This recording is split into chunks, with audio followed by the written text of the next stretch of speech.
di Journey with Quran episode 26. Yeay! Gimana kabarnya Super Friends? Sehat? Aku harap teman-teman sehat semua ya. Oh iya, bukan kebetulan sih. Jadi, kan di poster itu tulisannya Tadabbur Quran Surat Al-Baqarah ayat 46. Tapi sebenarnya hari ini kita tadaburnya ayat 55, teman-teman. Jadi, nanti jangan kaget ya nanti kalau Kalila apa namanya? Ngepresentasiinnya ya, tentang ayat yang ke-55 kayak gitu. Gak kerasa banget ya, sekarang kita tuh udah di episode 26. Wah, ada Dianisa, ada Kanaimi. Sehat Kak? Alhamdulillah. Alhamdulillah Kanaimi sehat ya. Pasti teman-teman di sini udah nggak sabar gitu kan ya. Sebelumnya jadi tuh Journey Quran tuh sebenarnya ngapain sih? Jadi tuh kita bakal tadabur gitu. Tadabur Quran dari awal banget. Jadi kita tuh sekarang udah di episode 26 dan sudah di ayat 55 di surat Al-Baqarah gitu teman-teman. Dan siapa sih yang bakal ngebahas? Yang bakal ngebahas itu Kak Lila gitu. Pasti teman-teman di sini kebanyakan udah ada yang tahu ya sama Kak Lila. Tapi Kak Lilanya udah hadir belum ya kira-kira? Kalau aku lihat di sini sih Kak Lilanya belum hadir ya. Kita tunggu sebentar ya teman-teman. Sebentar lagi insya Allah Kak Lilanya hadir. Oke, sebentar guys. Hmm.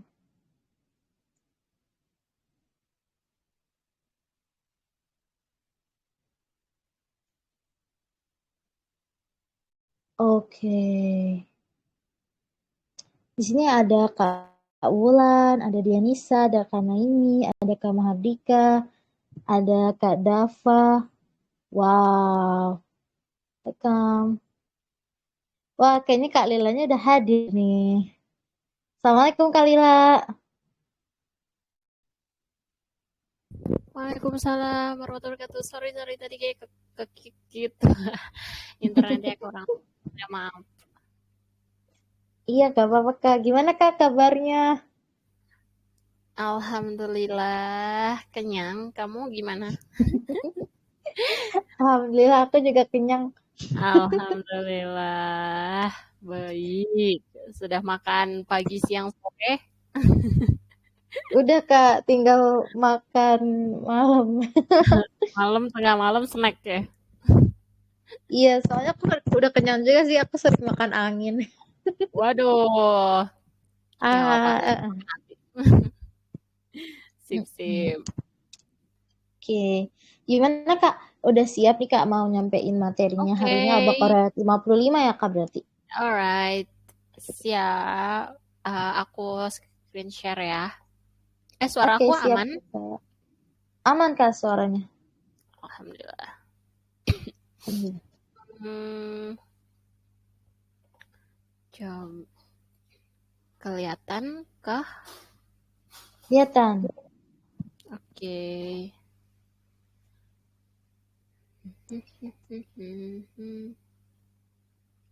Coba.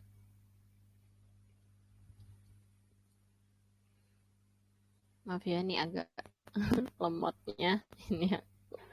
Oke. Assalamualaikum warahmatullahi wabarakatuh. Oh, sebentar Waalaikumsalam. ya. Sebentar. Oke, siap Kak.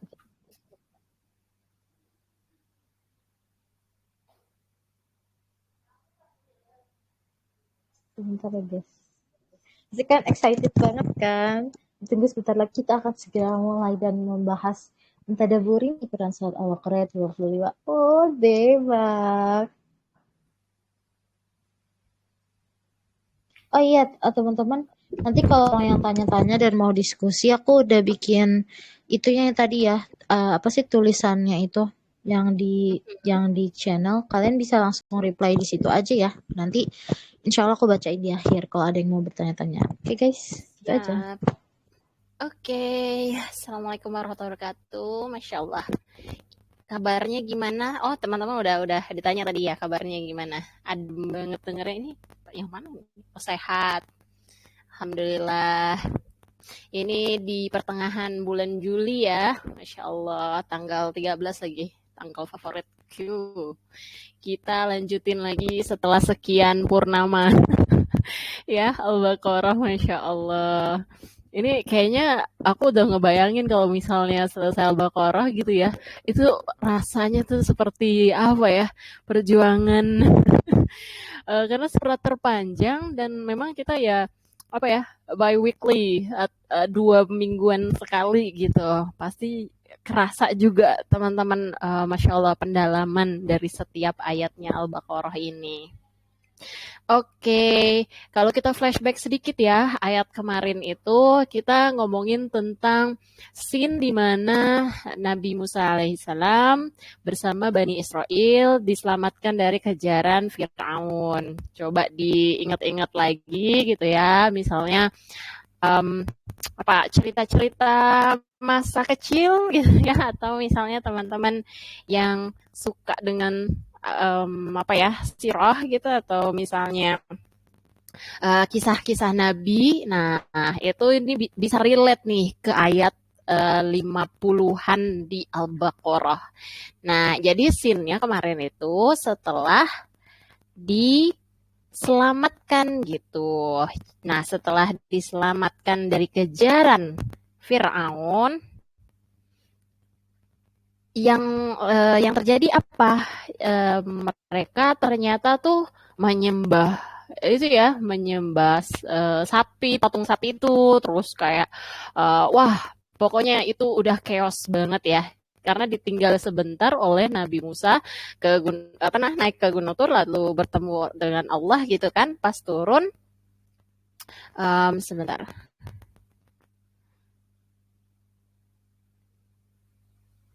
Sebentar, maaf.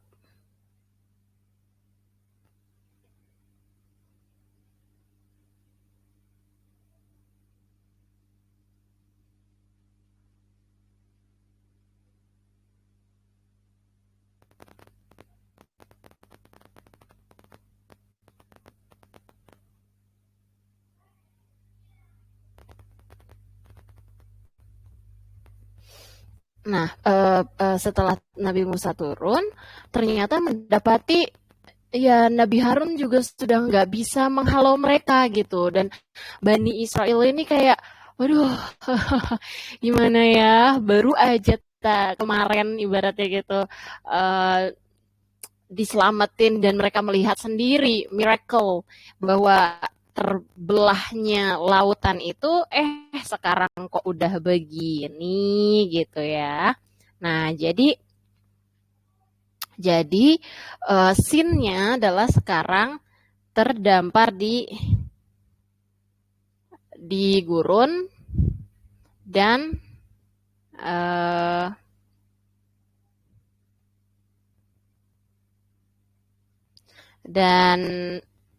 aduh maaf ya, ini aku sambil ini ada.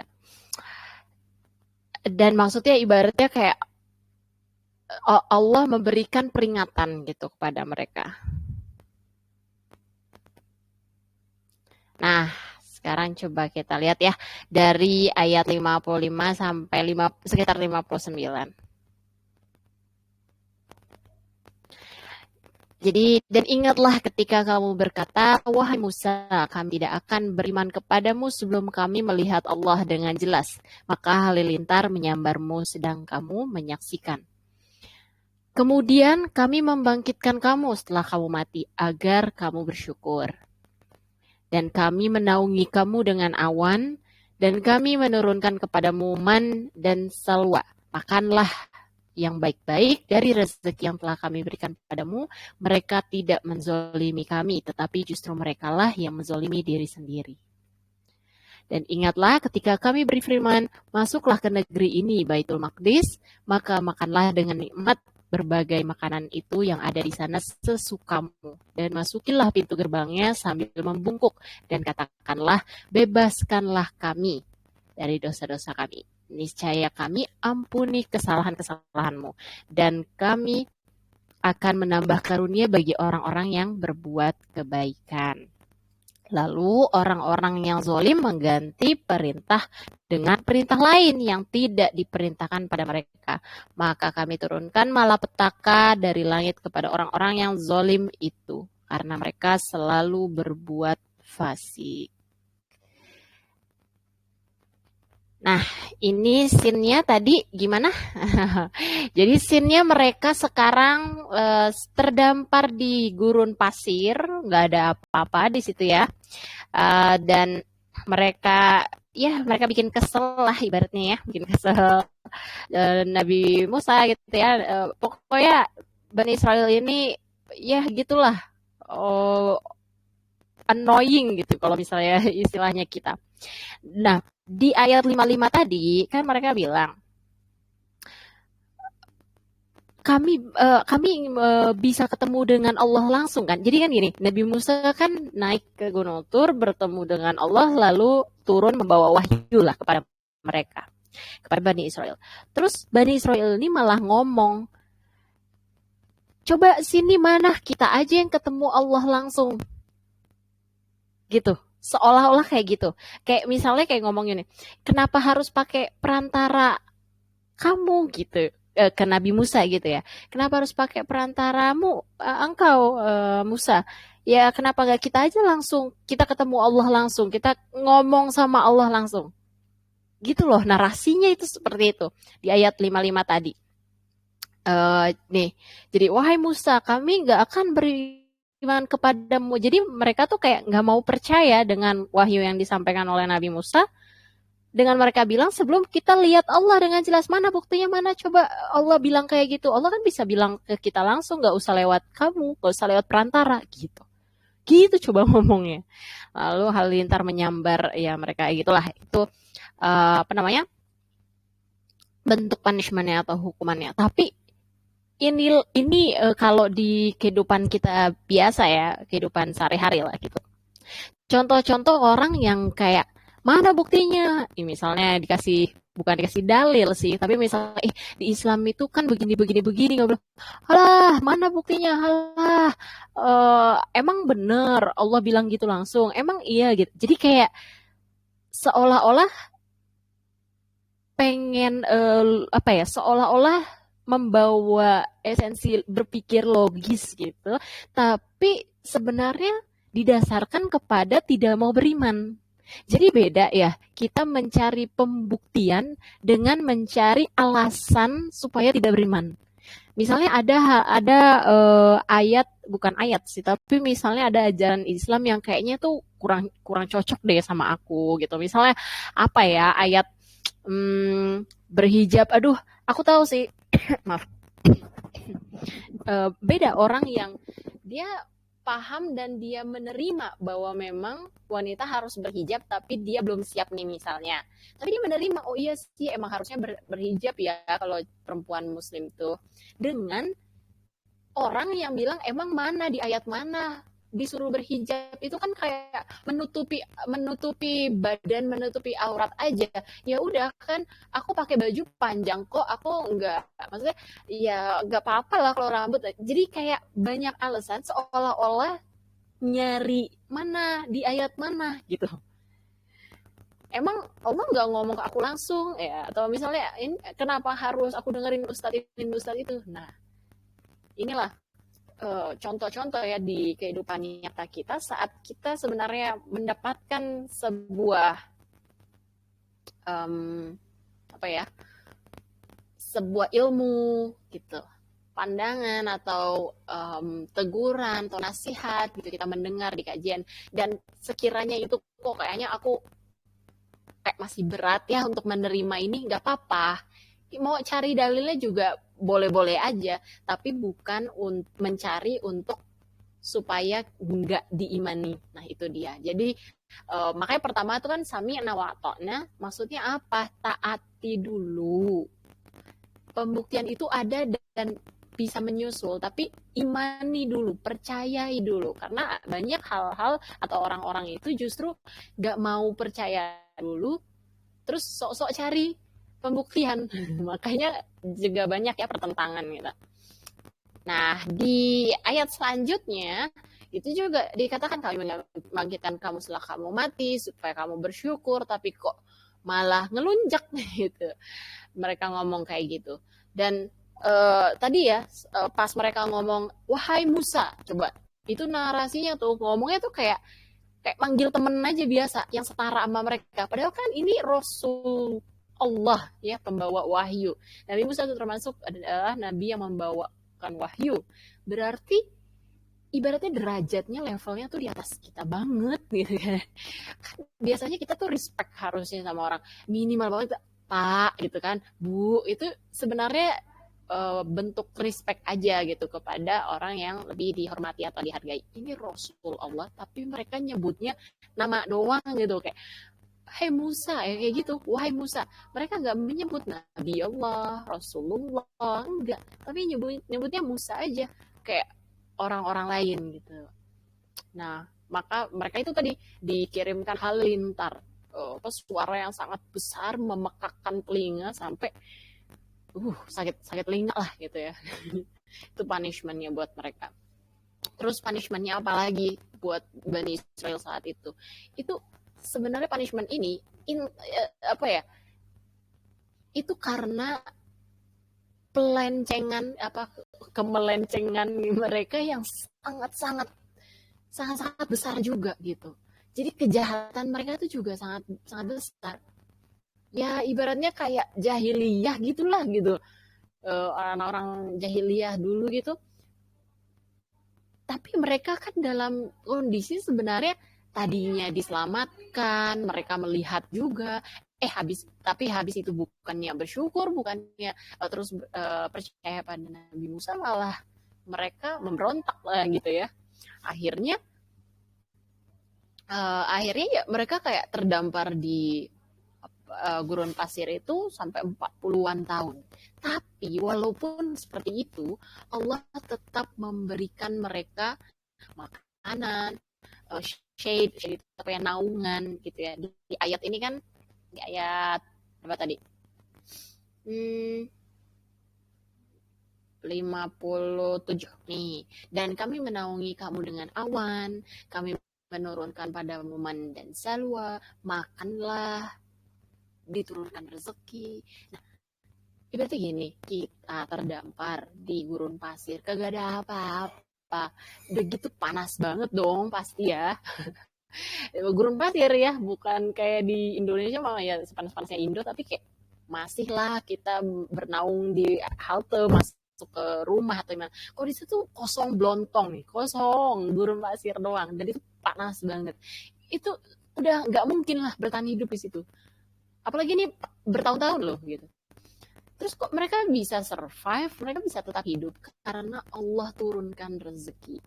Allah berikan awan-awan yang menaungi mereka, jadi kayak ada di atasnya, dan awannya tuh nggak jauh tinggi gitu, nggak deket sama kepala lah ibaratnya, tapi yang nggak nempel-nempel banget ya, aku nggak tahu sih visualnya gimana, tapi jadi kayak dinaungi oleh awan supaya nggak terlalu panas.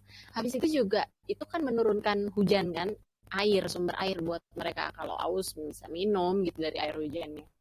Nah, dan kenapa awan yang menaungi mereka itu juga deket lah sama mereka. Kalau misalnya tinggi dan jauh kan banyak ancaman gitu kan, apalah gitu, kena angin, badai, topan atau apa. Tapi kalau misalnya deket kan lebih terlindungi. Jadi justru Allah jaga, Allah protect dengan awan yang menaungi itu. Terus gak sampai situ, Allah juga kasih rezeki, diturunkan kepada mereka itu man dan salwa. Coba ini mana ya? Nih. Nah, man dan salwa itu jadi ada manna, ada salwa. Manna itu kalau dalam bahasa Arabnya lah gitu ya, artinya adalah sejenis makanan kayak gandum gitu kali ya, gandum gitu. Tapi dia agak kering, aku belum pernah lihat ya, tapi kalau dideskripsikan kira-kira seperti ini. Dan gak ada daun-daunan dari situ, terus nanti ada insekta atau apa namanya ya, insekta gitu, serangga datang ke manna ini, ke tumbuhan manna ini, terus bikin lubang di situ, terus nanti akan keluar kayak semacam honey ya, madu itu mengkristal dan itu bisa dimakan. Dan katanya enak.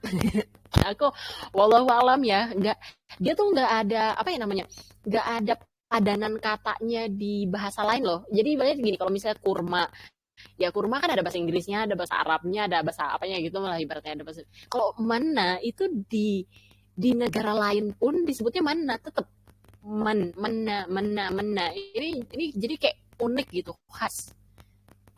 Namanya itu uh, emang tumbuhannya itu. Bahkan orang Bani Israel gitu pas pertama ngelihat mana ini, mereka tuh kayak apa nih gitu, kayak gitu loh. Ini apa, sampai mana itu artinya juga what is it, artinya tuh apa ini gitu. Karena saking orang tuh gak ada yang tahu tumbuhan ini tumbuhan apa. Jadi pas disebut mana mana mana itu jadi artinya what is it, apa ini.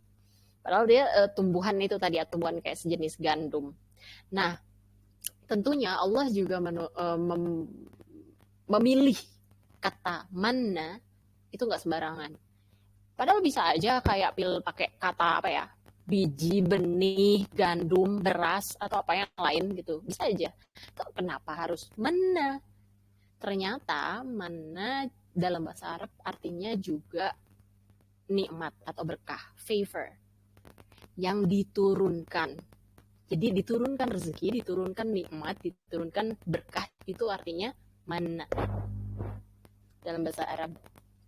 Jadi dua arti itu tadi ya, memang tumbuhannya sendiri yang namanya mana, dan yang kedua itu adalah diturunkannya rezeki. Jadi nikmat yang diturunkan, makanan yang diturunkan khusus buat mereka, itu mana. Nah, satu lagi, salwa. Salwa ini sejenis burung. Burung apa ya, kalau di kita tuh quails itu kayak, ya kalau sejenis aves atau burung kan bisa dimakan, kayak kalau kita mungkin makan ayam gitu ya. Nah, kalau mereka tuh makan salwa gitu. Gitu, ayamnya itu adalah salwa. Jadi kalau kita kan minimal ada nasi, ada ayam gitu. Ada nasi, ada lauk. Nah, sama mereka juga ada mana, ada salwa. Mana si gandumnya itu tadi, salwa si ikannya, lauknya lah gitu. Sejenis burung. Nah, di saat itu kan gini, kalau burung itu kan bermigrasi ya teman-teman. Jadi misalnya pas musim panas atau musim tertentu, mereka tuh bermigrasi banyak, berbondong-bondong. Habis itu diem di satu tempat, mereka turun sendiri ke tempat itu, turun sendiri ke gurun pasir itu, bergerombol banyak. Jadi ini Bani Israel ini udah kagak perlu gitu ya, kayak harus terbang dulu nangkep apa segala, kagak. Itu datang sendiri tuh si salwa gitu ya. Burung-burung salwa ini turun sendiri dan mereka bisa, ya bisa langsung makan gitu lah, mau digoreng lah, mau dibakar atau apa gitu ya. Tapi itu seolah-olah, jadi kan ini ayatnya itu tadi dibilang diturunkan rezeki padamu, diturunkan nikmat kepadamu, ya kan? Berarti itu emang secara denotasi juga ya, secara real itu turun, burung turun hinggap di gurun pasir, tinggal diambil, ditangkap, udah langsung bisa dimakan. Descended, diturunkan, datang dan diturunkan kepadamu, seolah-olah burung itu ya dipaksa untuk turun oleh Allah agar menjadi nikmatnya mereka. Anzalna itu kan turun kan, nah, nuzulul gitu, turunnya Quran, nuzulul Quran, anzalna. Jadi dua hal ini, mana dan salwa, itu diturunkan khusus buat mereka. Air pun dari hujan tadi ya, yang langit menaungi itu diturunkan khusus buat mereka.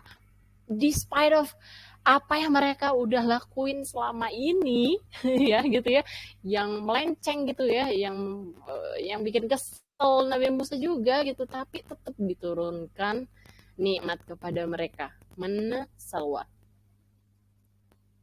Nah, dan di apa namanya tadi di ayat itu juga dikatakan, makanlah engkau yang toyib, halal dan toyib, good and pure, yang baik dan suci. Baik dan suci itu berbeda. Jadi apa namanya? Gini loh, Allah hanya memberikan yang toyib. Yang halal belum tentu toyib, tapi yang toyib sudah pasti halal. Jadi Allah nggak kasih selain itu. Ibaratnya jangan expect ada babi tiba-tiba ya di situ. Kagak ada. Atau misalnya jangankan itu deh. Apa ya? Misalnya makanannya halal tapi kayak nggak suci aja gitu. Nggak. Bahkan misalnya kalau misalnya kita membayangkan itu terus salwa si burungnya itu kayak nggak dibakar dulu, nggak di apa namanya, nggak diolah dulu atau apa, pasti diolah dengan bersih dan baik sampai suci, sampai bersih gitu, sampai bagus. Enggak yang kayak apa barbar kanibal gitu, enggak gitu, justru toyib. Jadi Allah hanya menurunkan yang halal dan toyib, yang lainnya tuh nggak diturunkan ibaratnya gitu, only provide them itu. Terus apa ya, mereka tuh ibaratnya kelakuannya udah kayak Firaun lah gitu ya, udah mirip kayak Firaun, tapi tetap aja Allah tetap kasih makanan tadi ya, nikmat tadi itu yang halal dan toib. Halal itu tuh semua yang boleh kita makan, boleh doang makan, tapi kalau toib adalah yang juga suci untuk kita makan gitu. Nah, di ayat selanjutnya gitu, mana ya tadi ayatnya, supaya kita di ininya menaungi terus ini kan. Nah, di ayat selanjutnya ini kan terakhir tuh tadi ya, anzalna ya, ini menzolimi, tapi justru mereka lah yang menzolimi diri sendiri itu ya, kayak sifatnya kayak Firaun ya, sebenarnya mereka menzolimi diri mereka sendiri. Nah, kan bayangin ya teman-teman, 40-an tahun di gurun pasir, makannya mana dan salwa. Tok. Itu doang. Ini doang nih. Si gandum itu dengan burung ini. Ibaratnya kalau teman-teman deh makan nasi sama ayam tiap hari, pagi ya bisa jadi sih ayam geprek atau ayam apa, tapi malamnya ayam bakar, besoknya ayam goreng. Tapi kan kalau itu tiap hari ayam terus, agak bosan nggak sih? Aku nggak tahu nih, teman-teman bosan nggak? Atau oh aku mah bisa bertahan ya 40 tahun makan nasi ayam. Coba aku mau tahu teman-teman bisa nggak bertahan 40 tahun makannya nasi ayam doang. Gumoh ya. Pasti kan pengennya kue tiaw, kadang-kadang mie ayam, kadang-kadang seblak gitu. Jangankan itu deh, buka puasa. Pernah nggak sih buka puasa 2 atau 3 hari berturut-turut di tempat yang sama, di resto yang sama? Kan pasti kayak, ih kemarin kan udah di situ, cari yang lain lah gitu ya. Maksimal 2 kali makan menu yang sama. Bosen nih ya kan? Keayaman nanti, iya ya, nanti bukan nyaman tapi keayaman. Iya, kita aja cuma 2-3 hari makan menu yang sama itu udah bosen banget gitu loh. Apalagi nggak ada cincau, nggak ada es doger gitu kan ya, cuma air putih aja gitu kan. Aduh, kayak hidup ini sedih banget deh. Dan mereka 40-an tahun seperti itu. Iya, ya jadi pasti bosen gitu ya. Nah, nih bored, cuma mana dan salwa 40-an tahun itu. Tapi juga gak ada pilihan lain mau kemana. Mereka kan sambil jalan tuh ya kan, nyari ya ibaratnya kayak nyari pemukiman.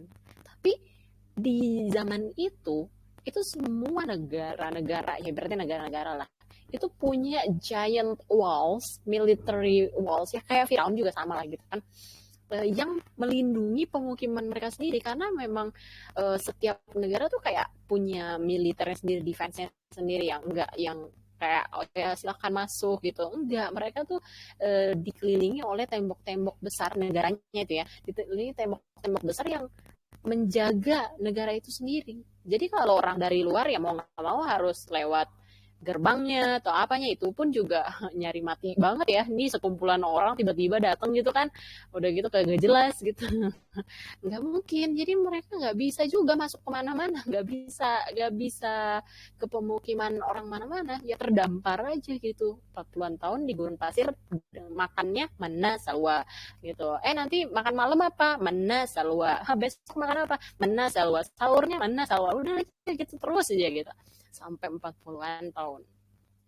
Nah, sampailah pada suatu hari itu di ayat selanjutnya tadi kan, dan masuklah kalian ke kota itu. Kalau sekarang kita taunya Baitul Maqdis.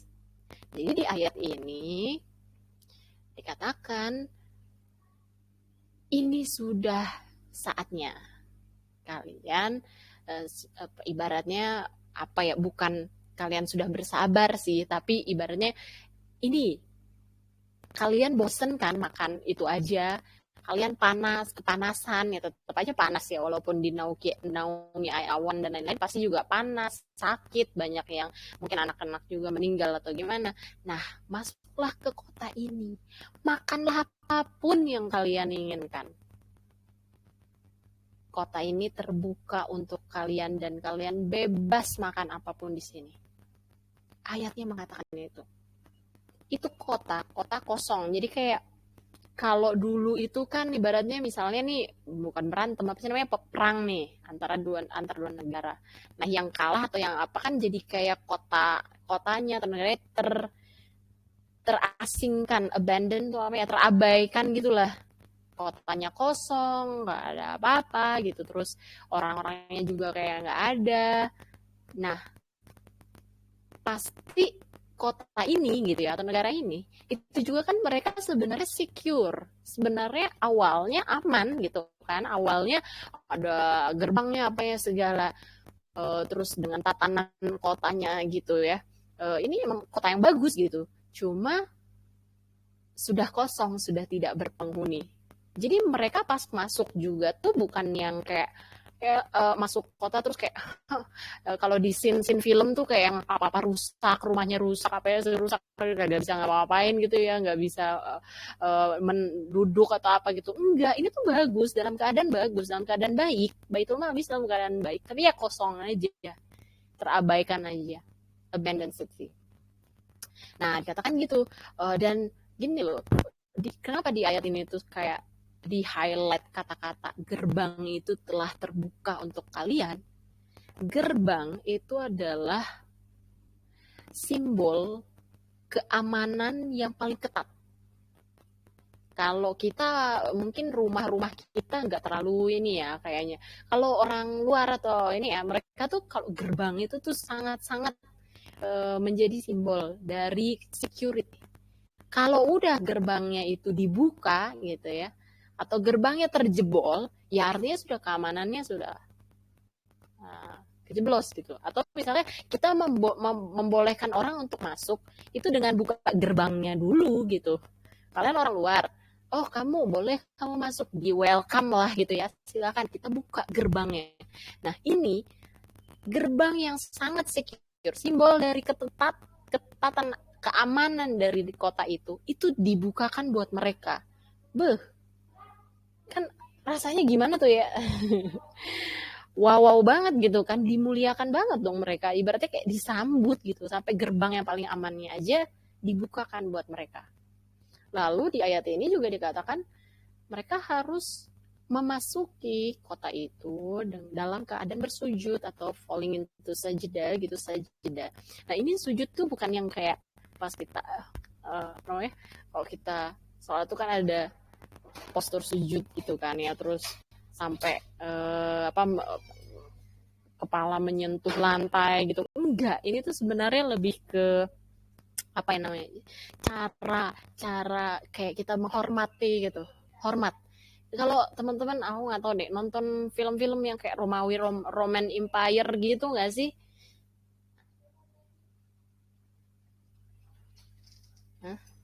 Roman Empire atau ini game-game Assassin's Creed yang kayak gitu loh. Enggak ya. Ya udah, nggak apa-apa. Nah, itu biasanya kalau ada dari luar gitu ya, ada pasukan dari luar terus mau memasuki benteng ya, dari negara itu, terus biasanya pasukan dari luar ini kan pakai kuda, pakai apa gitu ya.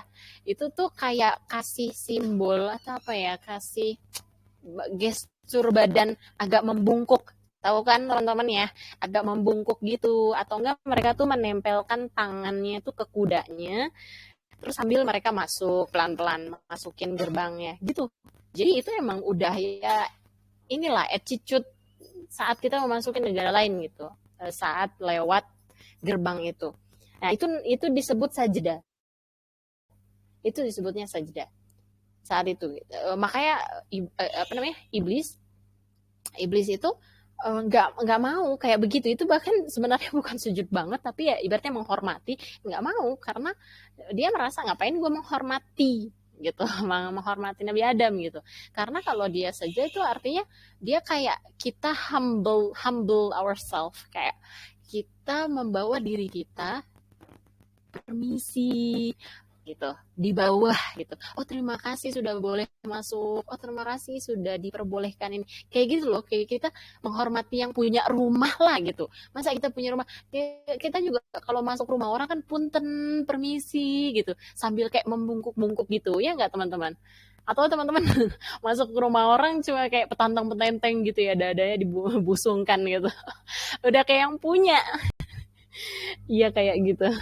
Iya benar. Ya kan, kayak punten permisi itu kan, itu sebenarnya sajda, itu bentuk menghormati yang punya rumah, bentuk menghormati. Nah, di sini juga maksudnya ayat itu adalah kalian tuh harusnya menghormati Allah gitu ya, sajda kepada Allah karena kalian sudah diperbolehkan untuk masuk ke kota ini, di mana kalian tuh bisa makan apapun, di mana kalian bisa melakukan apapun, bisa punya tempat tinggal yang enak dan nyaman juga setelah 40-an tahun kalian di luar sana.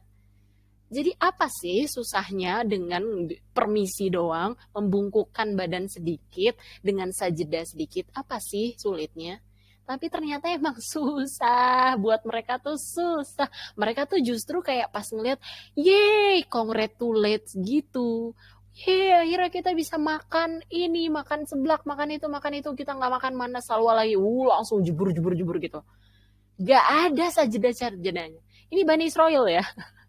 Teman-teman kalau misalnya membayangkan tuh kayak ya gitu, kayak orang udah capek-capek, pusing apa gitu kan, bosan apa gitu, ke sekumpulan orang, terus habis itu tuh kayak melihat sebuah fata morgana di tengah pasir, terus langsung berbondong-bondong zzz, gitu. Padahal disuruh untuk sajdah gitu ya, euforia ya, lupa dah gitu, lupa sama Allah gitu. Kalau kita apa ya case-nya di sini, mungkin saat gempa di Palu waktu itu ya, temen aku ada bilang saat ada gempa, terus gempanya sih sedikit sih, bukan di Palunya tapi di Makassarnya atau di mana tuh sedikit. Tapi karena deket sama laut, jadi mall itu tuh apa sih, diungsikan, orangnya disuruh keluar semua. Terus tahu yang terjadi, malah masyarakat masuk ke mall itu ngambil mesin cuci, TV, baju-baju, sampai pakaian dalam, terus wah makanan-makanan semuanya tuh di apa namanya itu, razia apa sih namanya, diambil-ambilin gitu. Ibaratnya tuh kayak gitu. Kayak ini bukannya malah kalian harusnya mengasingkan diri atau apa tuh, dan malah dia tuh kayak seolah-olah wah langsung berbondong-bondong, wah langsung bersenang-senang gitu. Nah ini di sini juga kan kayak burden living in desert itu sebenarnya remove. Maksudnya tuh di ayat ini dibilang kalian selama ini tuh punya beban, atau kalian selama ini tuh hidup susah 40-an tahun di gurun pasir itu, makan cuma itu doang. Itu kan beban, itu kan berat, beban hidup lah gitu. Nah, akhirnya sekarang bebanmu diangkat, bebanmu dihilangkan. Nah, ini adalah tujuan dari agama. Agama itu sebenarnya mau mengangkat beban hidup kita. Kan banyak tuh yang kayak ngeluh, aduh beban hidupku sangat berat sekali, hidupku sangat naas gitu lah. Iya, bagaimana caranya untuk meringankan beban hidup? Agama diterapin. Karena justru tujuan dari agama itu meringankan hidup kita. Mohon maaf nih kalau misalnya setelah belajar agama malah tidak ringan secara, maksudnya secara spiritual ya, bukan fisik gitu atau apa. Itu ada yang salah berarti. Karena harusnya agama itu meringankan diri kita. Kalau belajar kodok dan kodar melihat sebuah kejadian itu jadi ringan aja, santuy aja. Oh ya sudah kodok Allah. Oh ya sudah takdir. Dapat nikmat, alhamdulillah. Dapat kesulitan, astagfirullah, bersabar, berdoa. Oh ini untuk merontokkan dosaku. Enak, bawaannya tuh gampang gitu. Mau hidup susah, ya udah disyukuri, berarti ini mau ngerontokin dosa, ngegugurin dosa, atau malah pahala sabar. Kalau dapat nikmat, alhamdulillah ini berkah dari Allah. Kalau aku bersyukur dapat pahala lagi, kan enak banget gitu ya. Gimana nggak ringan? Tadinya beban hidup tuh kayak, berat banget. Buat orang tuh ngelihatnya kayak, kok lo bisa santai-santai aja kayak gitu? Karena kita pakai agama. Justru din, purpose of din itu untuk meringankan, lighten our burden, untuk meringankan beban hidup kita di dunia ini. Karena emang dunia itu ya beginilah. Nah, dan di sini juga dibilang cover your mistakes. Maksudnya apa? Allah mengatakan bahwa dosa-dosanya atau kejahilan Bani Israel selama itu gitu, itu adalah sebuah kesalahan. Teman-teman tahu kan bedanya salah dan dosa? Gimana ya? Mungkin ini cuma masalah istilah doang. Gini loh, hilaf deh gitu, hilaf atau sengaja. Nah, kalau hilaf atau kesalahan lah gitu ya, salah, oh ya sorry salah, aku benerin, maaf ya. Tapi kalau mah udah dosa, sengaja, oh nggak ngerasa salah, bukan nggak ngerasa salah ya, kurang ajar lagi gitu ya, sombong terhadap itu gitu. Itu kan kayak wow banget. Nah, kejahilan Bani Israel itu seperti Firaun. Teman-teman bayangin, Firaun itu dia kesalahan emangnya yang kayak ecek-ecek gitu, yang kayak sorry ya hilaf, aku mengaku Tuhan gitu. Mana mungkin, itu bukan hilaf, tapi Allah menganggap itu adalah mistakes doang. Terus habis itu juga kayak ya udah cover your mistakes. Allah cover your mistakes. Sebenarnya kayak ya udahlah, itu emang kesalahan kamu, ya udah. Tobat aja, habis itu udah. Oh ini juga dikasih nikmat, malah yang nikmatnya lebih besar lagi gitu.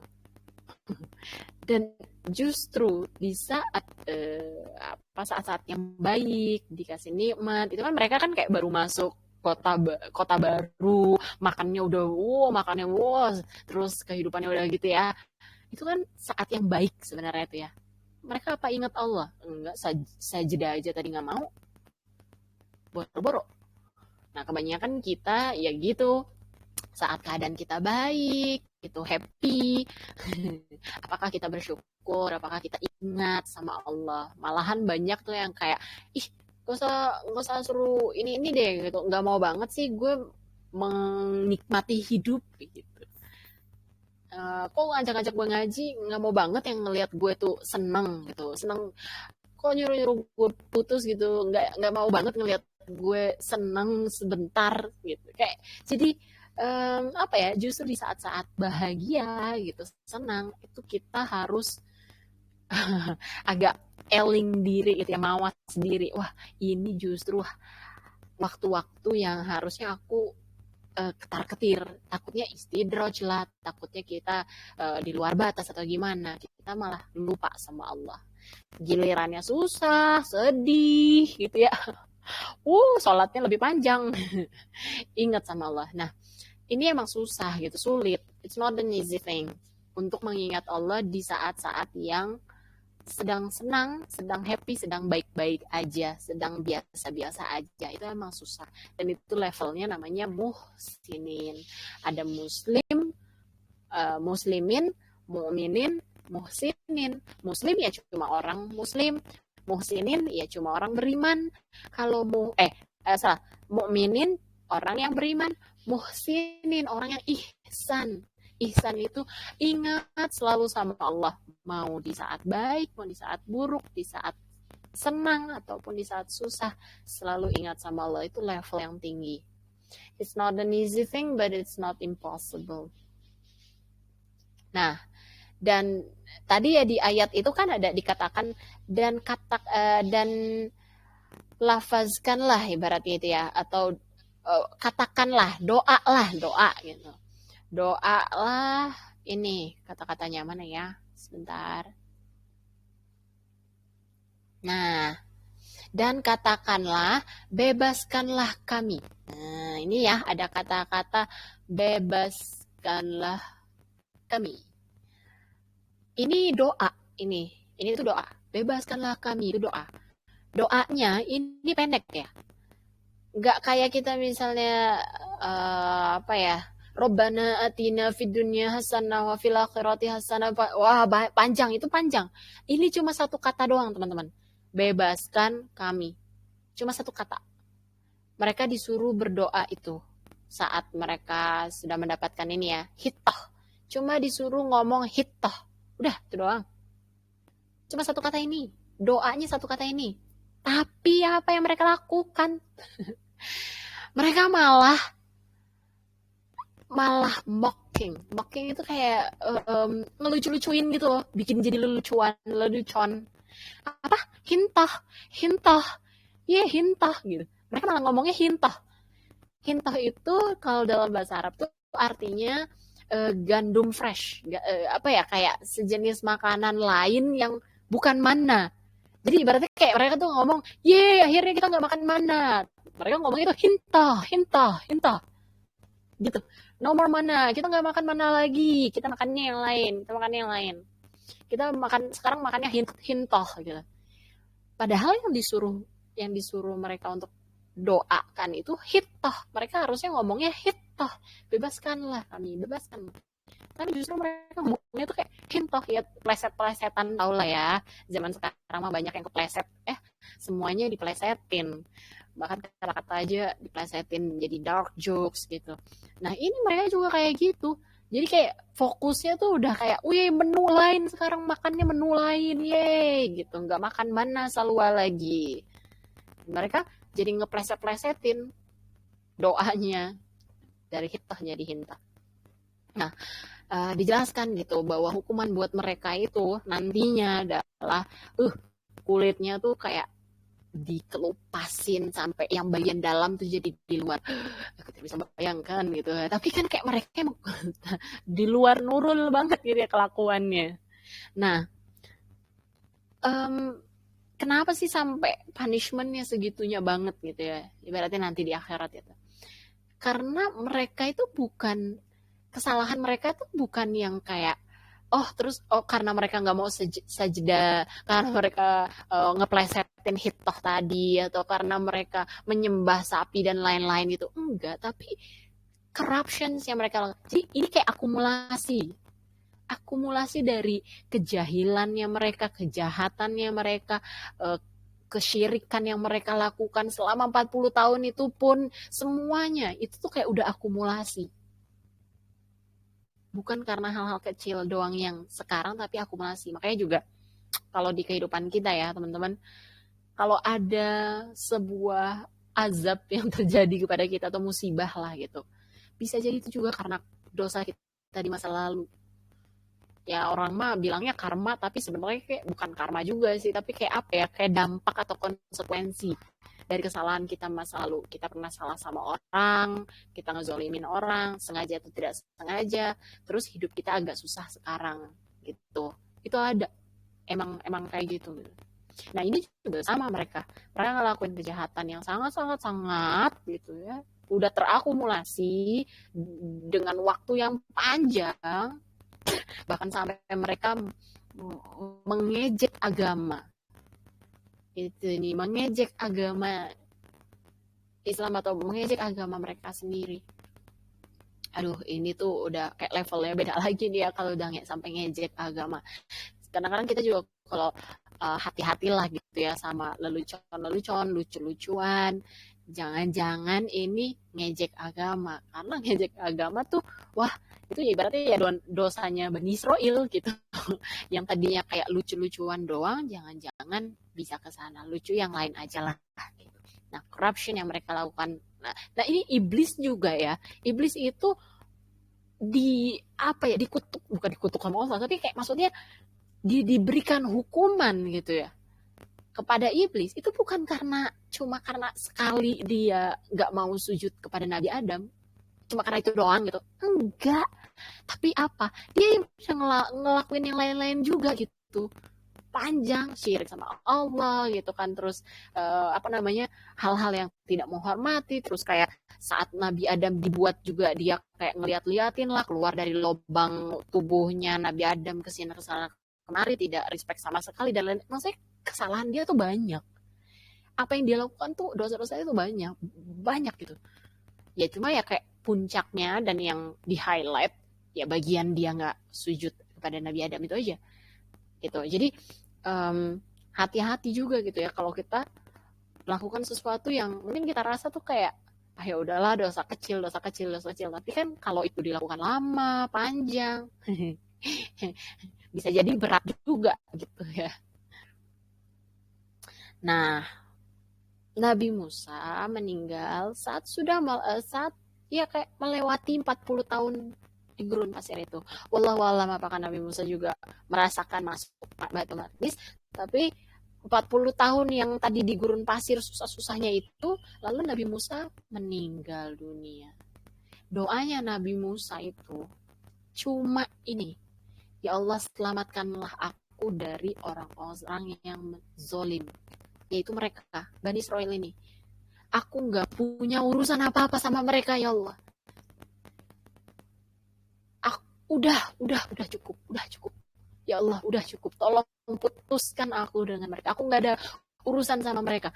Mereka tuh begitu bengalnya sampai aku tuh tolong jangan sangkut pautkan aku sama mereka. Ibaratnya apa ya? Kalau kita tuh udah kayak nggak dianggap lagi lah gitu, nggak dianggap, misalnya kita saking kurang ajarnya gitu ya, terus nggak dianggap lagi itu sama orang tua kita gitu, karena kita saking kurang ajarnya itu orang tua kita mungkin kayak bilang, aduh udah deh anggap aja gue nggak punya anak kayak dia, ya Allah udah, saking durhakanya nih anak misalnya. Nabi Musa tuh minta kayak gitu, ya Allah selamatkanlah aku, putuskanlah hubungan aku dengan mereka, aku nggak mau ada urusan lagi dengan mereka. Teman-teman tahu kan Nabi Musa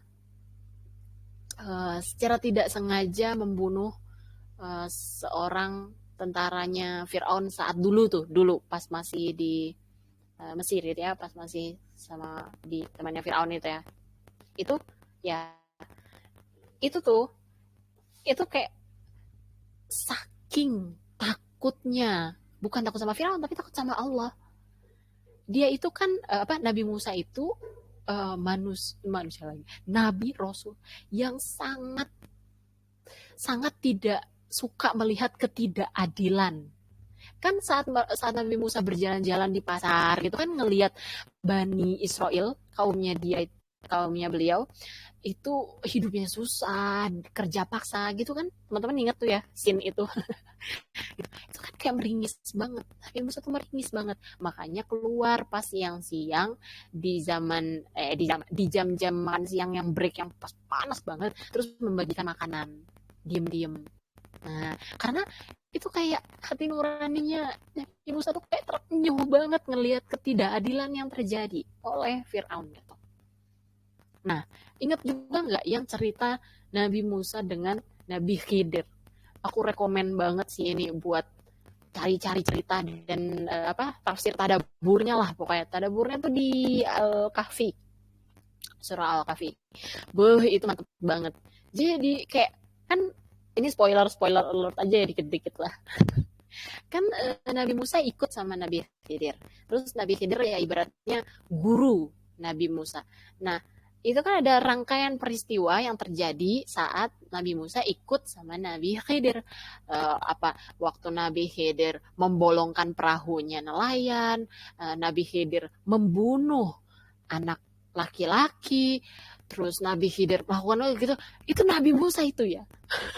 Itu kayak, itu kayak udah bukan marah atau naik pitam lagi, itu kayak wah. Gimana sih kalau teman-teman tuh ngelihat sebuah ketidakadilan, sebuah kezoliman atau apa tuh pasti itu kayak langsung wah nggak bisa tinggal diam ini.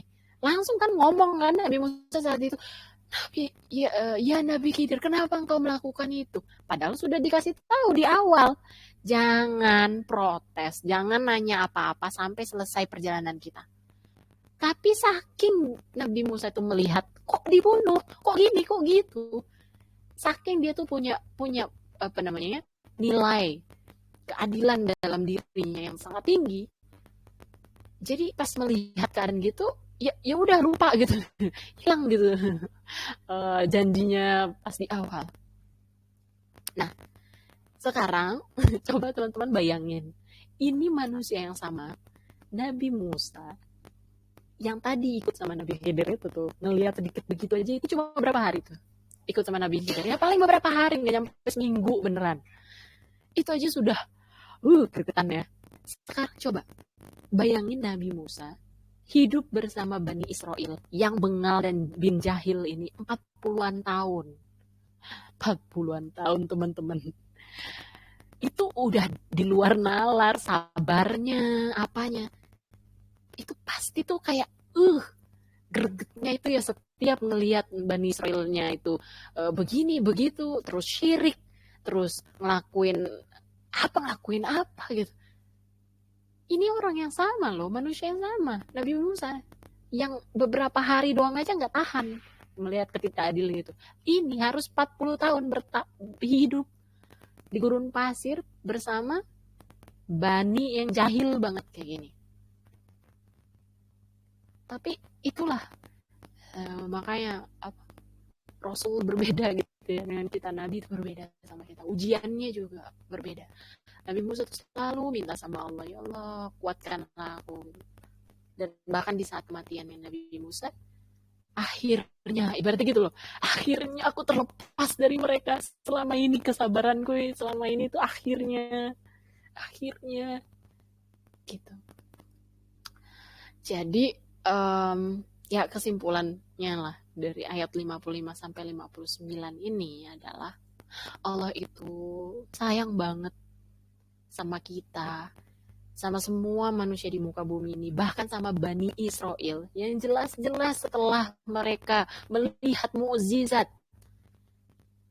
laut dibelah, diselamatkan dari pasukan Firaun yang mengejar mereka dan memburu mereka, diselamatkan, bahkan setelah itu dikasih makanan yang enak, dikasih nikmat.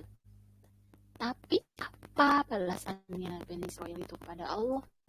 Malah syirik, malah ngomong, mana sini gue aja yang ketemu sama Allah, kenapa harus perantaranya kamu Musa? Gak ada respectnya sama sekali.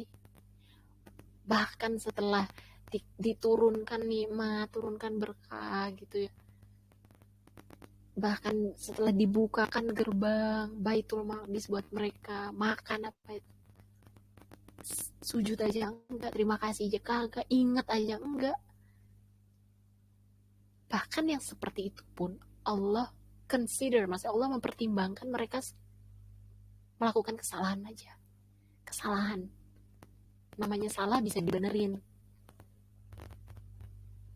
apalagi kita lah yang nggak sampai kayak gitu kan. Insya Allah nggak sampai kayak levelnya Bani Israel atau levelnya Fir'aun deh gitu. Jangan sampai kita juga terlalu mengutuk diri kita sendiri, aduh aku udah terlalu banyak dosa, aku udah terlalu ini. Justru itu harus kita pertanyakan, terus kenapa kalau ngerasa kayak gitu terus nggak mau tobat, nggak mau menjadi lebih baik gitu. Yang penting setelahnya apakah mau tobat atau enggak, dan Allah itu akan selalu memberikan nikmat kepada kita, keberkahan kepada kita. Dan ya seperti Nabi Musa, mungkin kalau keadaan kondisi kita harus bertahan dengan orang-orang yang ya menurut kita nih kok aduh toksik banget, atau misalnya aku jadi nggak bisa ngaji, aku susah ini susah itu, lingkungan aku kayak gini, lingkungan kayak aku kayak gitu, ya ingat aja Nabi Musa. Bagaimana tingkat sabarnya Nabi Musa dibandingkan dengan kita.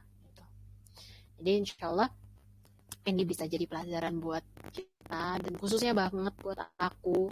Doain ya supaya aku juga bisa jadi lebih baik, karena aku nggak sebaik perkataanku atau ya apa yang aku sampaikan saat ini gitu. Mungkin kita lanjutin di sesi diskusi aja kalau teman-teman ada mau pertanyaan atau discuss anything, I'm open to it. Mau di luar topik juga gak masalah, kita mah santuy aja. Balikin ke Rabia. Alhamdulillah. Alhamdulillah, Masya Allah. Bentar Kak, aku pindah dulu ya Kak, bentar. Siap. Atau teman-teman yang mau on mic bisa on mic, yang mau ngechat juga boleh. Iya, doain juga Kak Dian Nisa jadi pribadi yang lebih baik dan lebih sabar, Masya Allah. Sama-sama ya Kak. Stop sharing dulu biar kita lebih enak. Masya Allah. Wah. Jadi keren banget penjelasannya Kak, Masya Allah keren banget. Bentar. Jadi sekarang kita mau Q&A ya Kak, buat kalau ada teman-teman yang mau bertanya. Oke, Sabar. Aku apa ya? Duduk dulu. Iya. Nafas dulu. Mungkin gimana ya caranya? Itu kayak wave hand gitu nggak sih? Raise hand atau apa ya kalau di sini? Ini kan Bisa itu sih Kak, kayak nanti kalau ada yang mau tanya secara langsung, klik aja itu gambar manusianya, nanti klik, nanti aku bisa on mic-in ya. Ini ada yang nanya nih Kak, dari Kak Naimi. Nabiul Azmi itu salah satunya Nabi Musa ya? Betul, benar. Nabiul Azmi salah satunya adalah Nabi Musa. Lainnya coba Nabi siapa aja? Ada 5. Aku udah belajar sih. Nabi Muhammad, ya kan Kak? Itu Nabiul Azmi itu yang sabar banget kan? Iya, sabar banget, terus tabah banget dalam ini ya, dalam dakwahnya. Ayo, kira-kira yang sabar banget tuh siapa? Lupa, Nabi Ibrahim ya? Ada ya? Nabi Ibrahim, benar, betul Nabi Ibrahim. Iya, ada yang bahas Nabi Muhammad, Nabi Nuh, Nabi Isa, Nabi Musa, Nabi Ibrahim. Iya, Masya Allah. Yeay, mendapatkan. Yeay, tepak. Dapatkan doa. Benar, Masya Allah, betul. Oke, ada lagi yang mau tanya. Ya, kalau Nabi Nuh mah udah jelas ya, Nabi Nuh kan sabar banget ya. Dapatnya cuma sedikit ya, bahkan itu nggak ada manusianya gitu yang ikut. Apa ada ya sedikit. Insya Allah itu. Ya, Azmi itu memang apa ya? Kalau jadi Nabi Musa kan ceritanya tuh kayak tersebar di beberapa surah lah gitu. Tapi di setiap ceritanya Nabi Musa itu apa ya? Kayak kalau nonton film tuh gak bosan-bosan, gak ketebak. Terus kayak plot twistnya banyak gitu.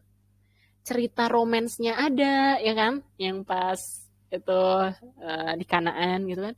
Cerita perangnya ada. Cerita pas kekeluargaan family yang sama ibunya itu Asia itu ada gitu. Jadi kayak di setiap di setiap aspek tuh dapet gitu loh cerita-cerita Nabi Musa itu. Masya Allah. Mungkin kita habis ini bisa langsung belajar tentang Nabi Musa kali ya Kak? Wih. Iya benar. Oh ini ada pertanyaan tuh dari Kak Hai. Iya nih, aku bacain ya Kak. Kalau hidup di lingkungan toksik biar nggak ke bawah bentengnya gimana ya? Masya Allah. Oke. Ini toksik apa dulu nih? Misalnya keluarga kah, teman-teman, atau tetangga itu pada mabok tiap malam gitu. Atau kayak gimana? Cerita Nabi itu kayak cerita fantasi tapi nggak fiktif. Iya bener, Masya Allah, betul. Tapi tetap seru gitu ya. Iya. Oke, sambil kita tunggu toxic temen kayak duniawi. Waduh, oh teman-temannya duniawi gitu, materialistis, kapitalis kayak gitu kah? Mungkin bisa didetailin later, but ya oke, got the point. Jadi gini, kalau lingkungan toxic itu kan berarti, maksudnya lingkungan nih, secara kita lihat nih, lingkungan artinya sesuatu yang ada di luar kita, eksternal. Sedangkan apa yang akan dihisab, ya ibaratnya dilihat pahala, dosa, nilainya, itu adalah sesuatu yang kita lakukan. Artinya itu berasal dari hati nurani kita, respon kita, sikap kita, amal, perbuatan kita. Berarti itu asalnya dari internal. Oke? Tapi eksternal ini bisa saja mempengaruhi internal. Cuma dia tidak mengontrol. Ada orang yang hidupnya di tengah ponpes, di samping-sampingnya semua teman-temannya itu soleh-soleha, tapi dianya sendiri misalnya gitu ya, pas pegang HP atau apa, wah barbar atau liar gitu misalnya. Ada juga yang orang tinggal di lingkungan yang wah toksik semuanya, udah busuk buruk, tapi dia baik gitu, dianya solehah, ada. Tapi ada juga yang memang di lingkungannya toksik keikut toksik juga, di lingkungan yang baik keikut baik juga ada. Ini beda-beda semua, tapi yang pasti adalah eksternal tetap eksternal. Kalau dia mempengaruhi internal kita, artinya ada dua. Sengaja kita perbolehkan, entah sedikit-sedikit atau ya udahlah nggak apa-apa, atau ya gitulah, ada kita perbolehkan secara sadar atau secara tidak sadar terpengaruh. Nah, kalau yang secara sadar ini bisa jadi misalnya nggak enak. Misalnya tadi duniawi ya, teman-temannya apa ya, sukanya ke mall, kalau jalan-jalan nonton, atau misalnya oh kita karaoke bareng-bareng cewek cowok gitu, terus wah cuan, kita harus cuan gitu, kerja di bank gitu atau apa, itu lingkungan teman-teman kita semua yang kayak gitu. Akhirnya kita pas kita mau main bareng atau apa tuh jadi nggak enak, kok aku nggak ikut hangout mereka mulu ya, tapi mereka hangoutnya maunya di karaoke udah gitu campur lagi cewek sama cowok. Duh gimana ya, nggak enak sih. Nggak, aku tahu sih nggak boleh dan kayaknya juga nggak nyaman, tapi nggak enak sama temen, nanti nggak punya circle, nanti nggak ada temen, nanti ini nanti itu, akhirnya kita ya udah deh nggak apa-apa, sedikit sekali aja deh ikut atau apa itu kita secara sadar membiarkan lingkungan eksternal mempengaruhi internal kita. Akhirnya kita bersikap atau kita membolehkan diri kita untuk melakukan suatu hal yang toksik juga gitu. Karena lingkungan toksik tadi begitu besar pengaruhnya sampai kita nggak enak. Atau bahkan itu bisa jadi memaksa kita. Misalnya di kehidupan kantor, kerja. Udahlah itu tanda tangan aja, nggak usah ini, udahlah markup aja, gue bos lu harus markup itu angkanya, mau nggak mau lah kita bawahannya, ya nggak, kalau kita nggak ikutin apa kata bos kita ya kitanya di hang, kalau nggak bisa dong gitu. Nah itu kan terpaksa, eksternal memaksa kita untuk jadi toksik. Atau tadi teman-teman yang duniawi gitu kan, mabok sana sini, tapi teman kita banget, temenin dong gue ke sini, tapi malam-malam entah kemana, yang apa namanya, pengaruhnya besar gitu buat kita. Dan ada juga yang secara tidak sadar, yaitu mindset tadi. Mindsetnya adalah, oh kita harus cuan. Ya tetap aja kamu muslim kan, tapi kan tetap ya kamu harus berdaya. Terus nanti biar kamu bangun masjid gitu. Ya makanya kita sekarang kumpulin duit dulu banyak-banyak gitu kan. Biar kamu nanti bisa haji, bisa ini, bisa itu. Padahal mah sebenarnya orientasinya nggak ke sana misalnya. Ya itu mindset yang masuk. Oh kan kita harus saling toleran antar agama, itu mindset secara tidak sadar, pengaruh eksternal. Nah kita harus sadari dulu nih, sadar mana sih eksternalku, mana sih lingkunganku yang toksik. Oh temen ini, oh temen itu, oh dia begini, oh dia begitu, oh lingkungan yang ini, lingkungan itu, circle ini, circle itu. Terus gimana cara membentenginya adalah kita harus kenal dulu kitanya ini di level mana gitu ya. Jadi kita di level kalau aku sih membaginya ke 3 level lah ibaratnya. Level pertama adalah gue baru hijrah. Misalnya baru hijrah, baru kenal Islam, baru ngerti yang kayak gini-gini, borok bisa membentengi. Ini aja masih ngikut-ngikut gitu. Sebenarnya masih gitu ngelakuin. Jadi ini tuh masih riskan banget untuk kembali ke dunia hitam gitu ya, kembali ke lingkungan toksik. Ini masih level basic banget misalnya. Atau bahkan belum hijrah gitu ya, tapi cuma kayak ya oke gitu. Nah, ini justru harus menurut aku itu kayak disucikan dulu, hijrah. Sama seperti Nabi Muhammad SAW di awal-awal itu kan hijrah ke Madinah dulu. Di Madinah mengumpulkan banyak orang, mengukuhkan agama Islam, sudah kuat, levelnya naik, baru balik lagi ke lingkungan toksik yang jahiliyah itu, tapi sebagai cahaya yang menerangi mereka, bukan yang terbawa arus. Jadi, pertama kalau level basic kita merasa kayak, waduh kayaknya aku harus banyak belajar dulu, aku harus bentengin diri. Maksudnya kayak, aku harus kuat dulu. Kita akidahnya dulu harus kuat. Kita Islamnya harus kuat dulu. Mau berteman sama mereka mah nggak masalah. Punya lingkungan toksik kayak gitu nggak masalah. Justru mungkin kita bisa dakwahin mereka. Tapi lagi mana mau dakwahin mereka? Kitanya yang terdakwahi oleh toksiknya mereka gitu kan. Kalau kitanya nggak kuat, nah kitanya kuat dulu. Hijrah, cari lingkungan lain yang baik dulu. Kalau bisa pindah dulu nggak masalah. Pindah kerja, bahkan ya ada yang ekstrem kayak gitu. Tapi kalau misalnya belum bisa ya nggak masalah. Atau temennya nggak usah ditinggalin, tapi tambah temen yang kayak gini nih, circle-circle ngaji, di Supionit atau di mana, di komunitas-komunitas Islami, banyakin lingkungan-lingkungan yang lebih baik daripada yang toksik. Oke lah, yang toksik misalnya tiga lingkungan ya, 3 grup gitu ya, 3 circle. Nah, yang si baik-baiknya ini banyakin nih, sampai berkali-kali lipat. Sehingga pengaruh yang toksik ini tidak terlalu banyak lah porsinya daripada yang baik. Nanti kalau sudah baik terus asupannya, kita sudah banyak belajar, sudah ibaratnya sudah kuat nih, benteng diri kita sendiri sudah kuat. Kalau diajakin mabui nggak mau, diajakin hal-hal yang salah kita sudah bisa menolak gitu ya, nggak enak ya udah biarin gitu. Nah, diajak hal-hal yang duniawi sudah bisa menolak lah gitu, udah nggak ada yang nggak enak-enakan. Nah baru oke, nggak masalah balik bergaul dengan mereka, tapi bukan mengikuti mereka gitu ya, enggak ya, tapi ya berteman sama mereka, tapi kita tuh udah kuat gitu. Misalnya kayak di lingkungan kerja tadi ya gitu, terus balik ke tempat kerja lama ya nggak apa-apa, tapi kan kita sudah pribadi yang berbeda, sudah pribadi yang kuat, punya prinsip.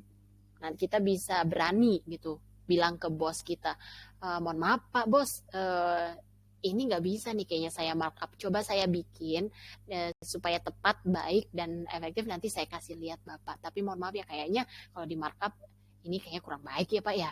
Kita juga ngerti bagaimana cara berdakwah atau misalnya memberitahukan kepada seseorang hal yang baik, nggak yang langsung nolak atau apa, Pak ini kok markup sih gitu, nggak gitu, tapi kita udah kuat. Mau balik lagi tuh nggak masalah sebenarnya ya, tapi bukan maksudnya balik ke riba atau bank atau apa gitu, enggak ya. Cuma maksudnya lingkungan itu tadi, lingkungannya mah nggak salah, itu memang bisa jadi juga tempat kita dakwah, tempat ujian kita, tapi make sure kita itu udah di level minimal lah, kita bisa kuat sendiri, walaupun kita sendiri kita kuat. Tapi kalau kayaknya aduh aku belum bisa nih gitu ya, ya udah kita masuk dulu komunitas yang menguatkan kita, itu bentengnya. Semoga menjawab ya Kak Hai. Kalau misalnya masih kurang bisa ditulis lagi aja. Iya, sama-sama. You're welcome. No problems. Masya Allah, jawaban Kalila sangat-sangat relate dengan apa sih? Kenapa ada yang nyakut? Enggak. Ada aku biasa. Jawaban Kalila Masya Allah kayak apa sih, kayak relate banget tau kan sama kehidupan kita kan. Apalagi apalagi kayak apalagi buat itu tuh kayak cocok banget buat kayak anak-anak yang kayak misalnya contohnya kayak aku deh, kayak kan aku kan kayak baru mau masuk nih kan ke lingkungan yang baru gitu loh kan, mau kuliah kan. Dia kan kayak kayak itu kayak overthinking gitu, aduh nanti Takut ya. gimana ya kalau punya temen, iya takut, beneran takut banget aku tuh bingung gitu ya, ih gimana ya nanti aku tuh mau kayak gimana sih ke teman-temanku gitu, kayak mau kayak apa, mau langsung dari awal kayak pura-pura nggak kenal atau apa. Kayak atau kayak maksudnya kan kan aku kan aslinya kan kalau misalnya sama orang tuh aku suka ngajak ngobrol gitu-gitu kan Kak. Cuman kan kalau tiba-tiba nanti apa punya temen yang gini gitu kan aku serem gitu. Apa aku pura-pura jadi introvert gak jelas gitu kan. Enggak, Aku tuh orang berpikir kalau ngelihat kayak ngelihat orang itu bukan orangnya yang salah, bukan orangnya yang buruk, bukan orangnya yang jahat, bukan orangnya yang toksik. Tapi perbuatannya dan perbuatan toksik dia itu kenapa? Karena dia belum tahu, karena dia belum ngaji. Coba aja dia ngaji, coba aja dia kenal Islam, pasti dia jadi orang baik. Pasti, ini bukan gimana ya, pasti orang itu akan menjadi baik. Kalau dia kenal Islam, kalau dia memahami, dia mengaji, dia mencoba menerapkan, itu mau nggak mau pasti jadi baik. Jadi kalau kita lihat orang tuh gak usah kayak ngejudge, nge-label. Kita langsung aja di pikiran kita, oh dia belum ngaji. Kalau dia ngaji, insya Allah dia tuh jadi orang yang bahkan bisa lebih baik daripada aku. Alhamdulillah ya, aku diberikan kesempatan, aku diberikan hidayah duluan, aku diberikan kemudahan mengaji.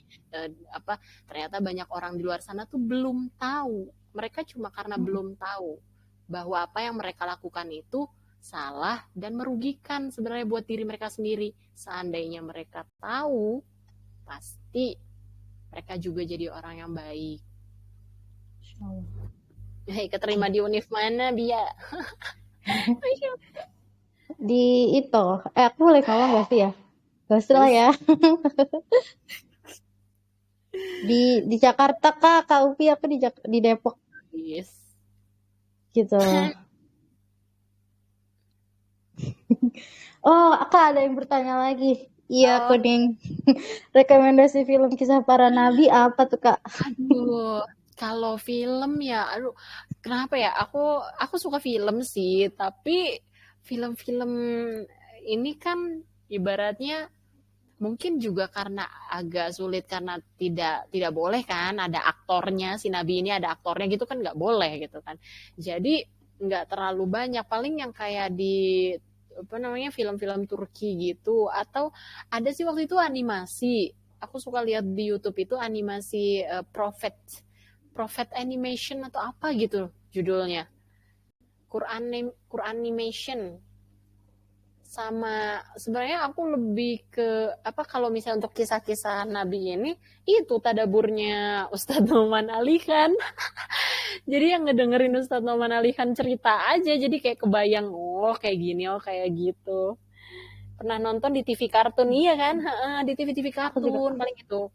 Kalau misalnya ini Sirah Nabawiyah lah ya, kalau misalnya baca buku, kalau suka baca buku. Tapi kalau misalnya apa namanya? Sebentar, maaf. Kalau misalnya film,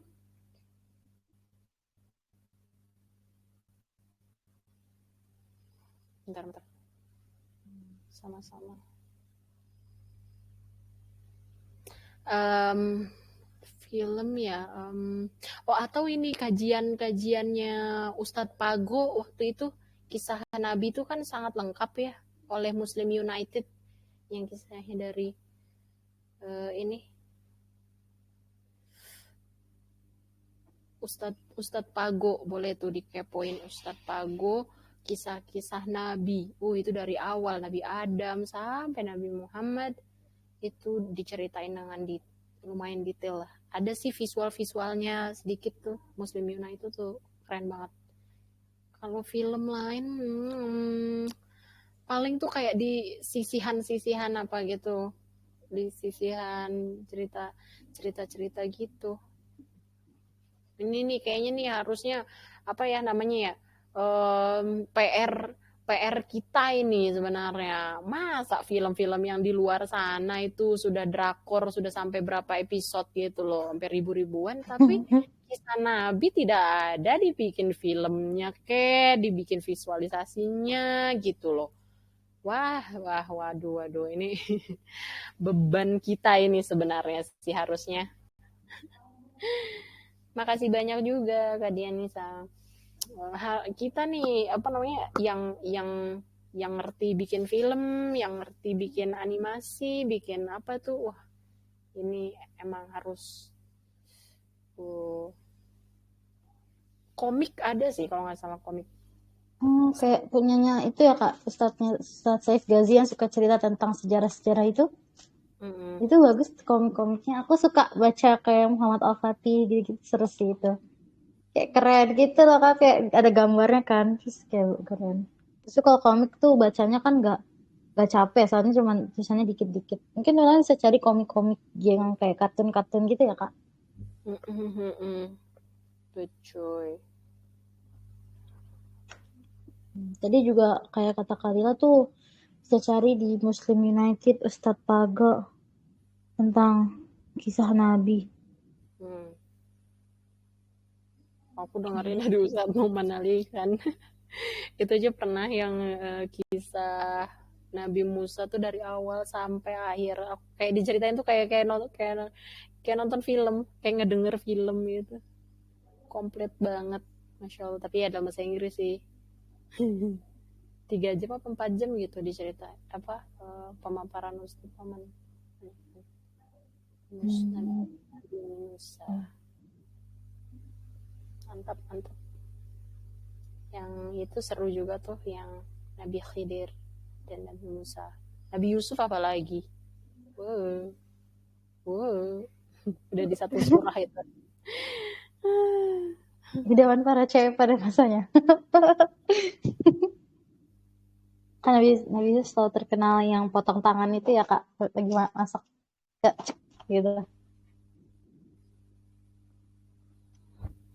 Oke.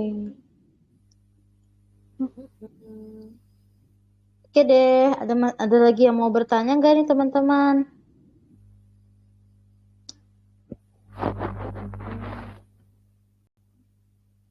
Dan mau bertanya lagi, kita tunggu 1 menit ya Kak.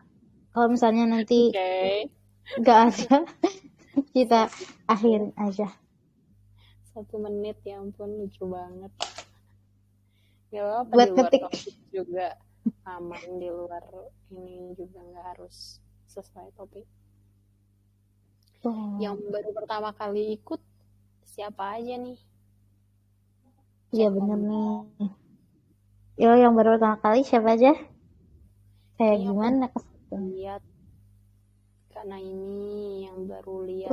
Kak Mahardika. Masya Allah, welcome. Welcome, Kak Mahardika. Kak.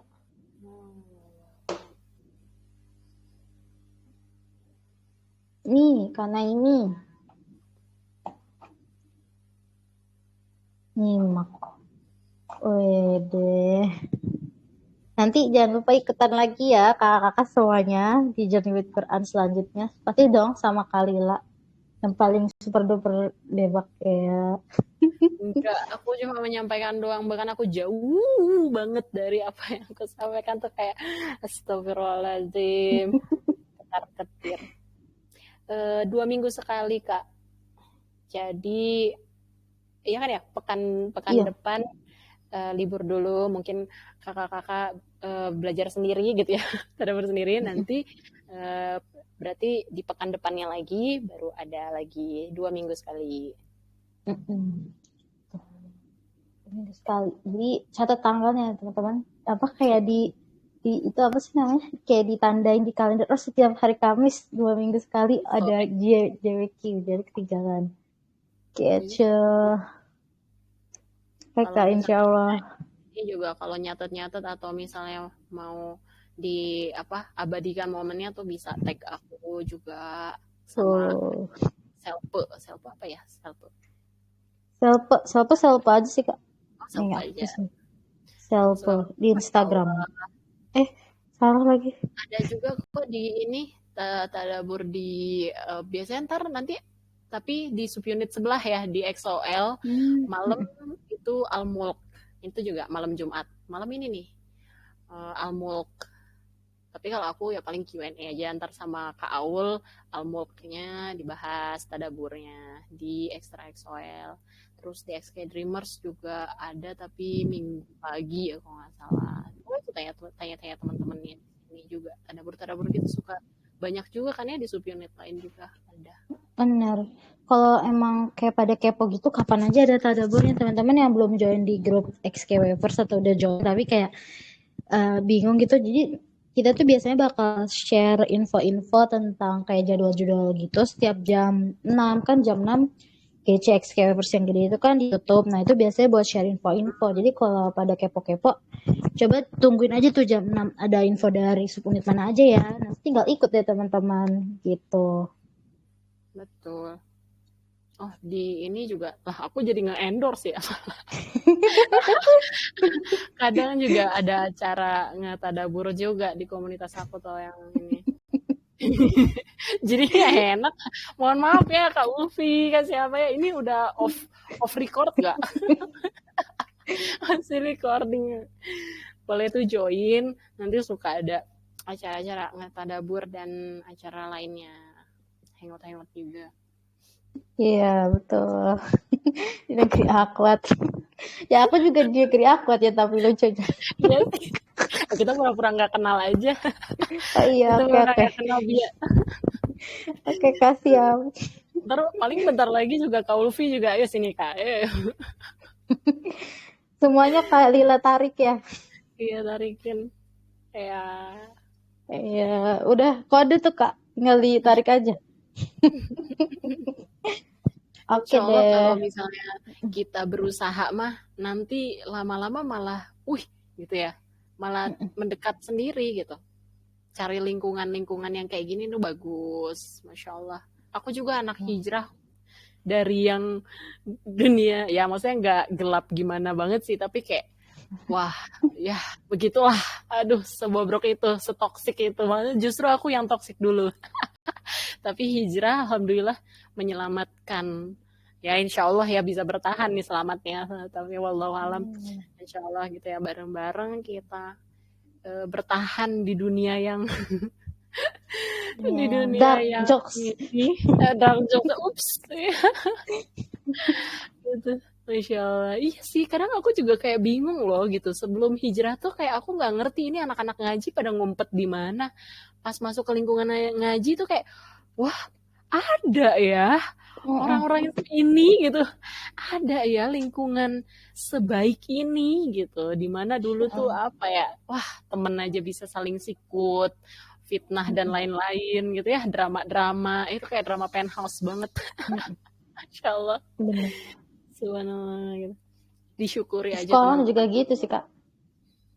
iya di sekolah Maksudnya, gitu ya ya, apalagi aku yang SMA, yang SMP gitu juga ngerasa juga kayak even kayak misalnya kita tuh masih anak kecil gitu kan, Kak. Itu kan kecil gitu. Tapi di situ tuh kayak sudah melihat teman-teman kita tuh ngapain gitu segala macam. Terus kayak di sekolah aku tuh kayak biasa banget gitu ngomong ini ngomong itu yang parah-parah gitu yang sebenarnya tuh masa anak kecil tuh tahu gitu loh, Kak. Terus kayak aduh teman-temanku zamannya udah pada berubah sih kalau sekarang tuh oh, zamannya oh, udah berubah banget jauh-jauh iya. banget sekarang kayak udah nggak usah kaget lah anak SD ngomong bunda apa bunda Oh iya, tiba-tiba itu gitu juga. ya kayak udah Heeh, masya Allah subhanallah betul.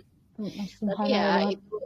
itu juga sebenarnya ya nggak perlu juga kita terlalu sedihin banget kan justru itu jadi kayak ladang dakwah banget kan buat kita yang ya buat aku lah yang remeh-remeh ini yang receh-receh ini jadi bisa bisa dikit-dikit lah berdakwah atau share-share gitu karena ya ladangnya ini segitunya gitu. Oh, Wede. jauh Ayo kak, banget. biografinya Kalila Apa ya? dong. Kan ada teman-teman yang baru ikut nih, berapa belum tahu tapi kayaknya gak mungkin Oh, belum tahu ya. Iya emang gak mungkin banget kan Kalila udah ada di mana-mana. Apalagi nyanyi apa? Aduh itu lagu kesukaan aku. Ah, aku udah lupa judulnya. Kalau Apa sih Kak kalau judulnya? aku sih ya aku ini ya Line 2023 jadi aku baru Oh, baru lahir langsung gede zigot zigot gitulah.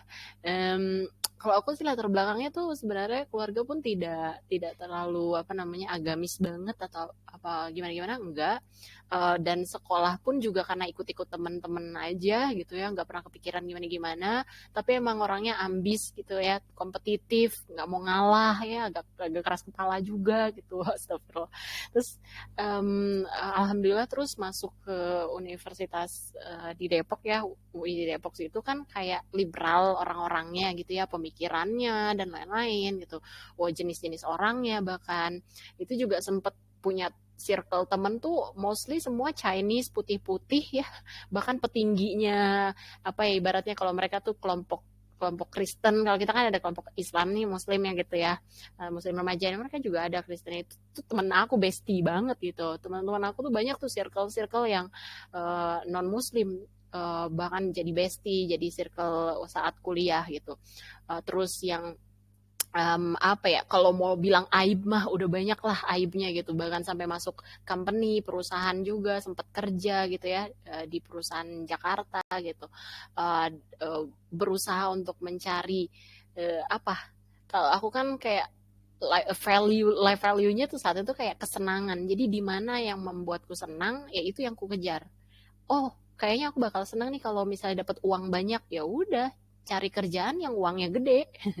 Oh aku bakal seneng nih kalau punya pasangan, oh punya apa namanya teman-teman banyak atau apa. Ya udah aku kejar banget. Oh aku kayaknya seneng kalau misalnya jalan-jalan. Aku kejar bahkan jalan-jalan keliling Indonesia, ke luar negeri juga gitu, ngabis-ngabisin uang gitu kan. Oh head on segala ya kayak gitulah. Itu udah dikejar-kejar semua. Tapi in the end of that itu kosong. Jadi banyak orang memimpikan aku ingin jadi kaya karena mereka belum pernah kaya dan berpikir bahwa kaya itu enak. Tapi kalau udah pernah kaya, ini bukan aku bilang aku pernah kaya enggak, tapi setidaknya saat itu pernah merasakan lah. Mau pengen apa tuh bisa beli, mau kemana bisa pergi ke sana gitu. Jadi saat udah merasakan itu terus kayak besoknya biasa-biasa lagi aja, bahkan kosong-kosong juga hampa hati ini, ya jadi kayak ih apaan nih. Dan satu-satunya yang belum ku coba adalah beragama dengan baik gitu sampai sampai saat itu juga kayak kayak di ayat tadi itu nyindir aku banget kan saat kamu susah justru kamu ingat Allah itu benar-benar sampai titik nadirnya tuh ibaratnya kayak kita yang dulunya punya banyak hal punya temen punya semuanya sampai kita nggak punya apa-apa bahkan sampai di titik nadirnya banget aku sampai kayak depresi dan lain-lain. Itu baru hidayah itu datang. Alhamdulillah ada teman hijrah, alhamdulillah ada komunitas ngaji gitu ya. Di situ yang membangkitkan ibaratnya em, apa ya perubahan itu nggak bisa kalau nggak ada hidayah dari Allah dan keterbukaan diri kita juga untuk menerima itu. Ini benar-benar masya Allah. Um, Kalau buat aku gitu ya itu udah nggak sayang melepaskan yang lain-lain semua udah lepasin riba lepasin apa namanya hal-hal banyak hal-hal yang apa namanya dikorbankan lah di masa lampau gitu sehingga sekarang ya udahlah fokusnya mau ngerontokin dosa-dosa yang lama dan nambahin supaya nanti bisa kita datangkan di depan hadapan Allah gitu ya di akhirat ini mega project pahala jariahku ya Allah ini semoga ini bisa jadi sesuatu yang membawa aku atau membuatku masuk surga. Udah itu aja gitu. Kayak kalau dibilang apa ya namanya biografi yang gimana-gimana banget sih sebenarnya enggak. Tapi insya Allah aku ngerti lah gitu ya kalau misalnya dunia hitam gitu ya, dunia kelam, bahkan teman-teman yang LGBT itu masih kok aku punya teman yang LGBT, punya teman non muslim, punya teman yang dari segala background atau lingkungan-lingkungan toksik, bahkan misalnya banyak yang cerita juga tentang mental health, keluarga yang broken home dan lain-lain. Insya Allah itu sih maksudnya apa ya masih masih berkenaan lah dengan perjalanan hidup jadi paham gitu oh kayak gini kalau orang hijrah tuh kayak gini. Mungkin akan berbeda dengan anak ponpes ataupun misalnya anak yang udah di lingkungannya baik-baik, tapi sebenarnya ini kita punya kesempatan yang sama kok. Semuanya punya kesempatan yang sama untuk masuk surga. Semuanya punya perhitungan yang sama juga di depan Allah. Mau latar belakangnya gelap banget, mau latar belakangnya putih banget, atau mau kayak gimana pun, itu nanti di depan Allah sama semuanya. Yang gelap banget bisa sekali tobat langsung hilang, yang putih banget bisa di akhir hidupnya ternyata murtad dan lain-lain bisa hilang semua putihnya itu. Jadi kita mendingan kalau aku ya maksudnya itu ngubah banget mindset. Dulu yang duniawi banget, materialistis banget, teman-teman aku kan yang ngkongkoh ya ibaratnya dia Chinese itu kan wah orientasinya uang banget, cuan. Justru dulu tuh aku kayak gitu. Wah, pokoknya harus ada duitnya. Kalau nggak ada duitnya aku nggak mau ngelakuin ngelakuin apapun. Tapi sekarang justru berubah banget mindsetnya karena udah bukan duit yang di dunia, duitnya mata uang yang di akhirat. Apa yang bisa aku tabung di akhirat gitu. Makanya banyak orang kayak ngapain dakwah, temanku aja sampai masih ada yang nanya, ah lu ngisi apa di Zoom apa kayak gitu dibayar nggak sih? Um, ya teman-teman tahu sendiri lah. Ini bukan masalahnya dibayar atau nggak dibayar, tapi masalahnya kitanya sendiri nih bekalnya gimana. Dan kalau perjalanan hidup aku sih kayaknya aku harus banyak nge-catch up ya, kesalahan-kesalahan di masa lalu yang sangat besar gitu harus aku catch up sekarang. Makanya tuh ngejer banget kalau ada peluang dakwah, kalau ada peluang sharing-sharing apa, ada peluang lain-lain itu diambil aja. Teman-teman juga kalau ada peluang sekecil apapun atau sebesar apapun, ambil. Mumpung masih hidup, karena aku bahkan dulu berpikir oh ini udah akhir hidupku ya, ibaratnya kayak di titik nadir itu kan sebenarnya kayak ibaratnya kalau dulu um, tipe-tipe geng-geng suicidal gitu yang kayak aduh gue udah beban hidup ini depresi-depresi gitu yang kayak pengen bunuh diri dan lain-lain gitu kan ya. Terus tiba-tiba kayak dapet ngaji, dapet ini, dapet itu kayak wah ini sesuatu yang berbeda yang lain. Nah aku justru kayak um, pengen gitu kalau teman-teman tuh punya lingkungan seperti itu, punya teman-teman yang seperti itu mungkin aku di masa dulu lampau yang butuh dibantuin, butuh ditemenin supaya bisa ada di sini bareng sama teman-teman. Itu mah kayaknya bukan biografi ya, itu malah kayak curcol-curcol. Mohon maaf.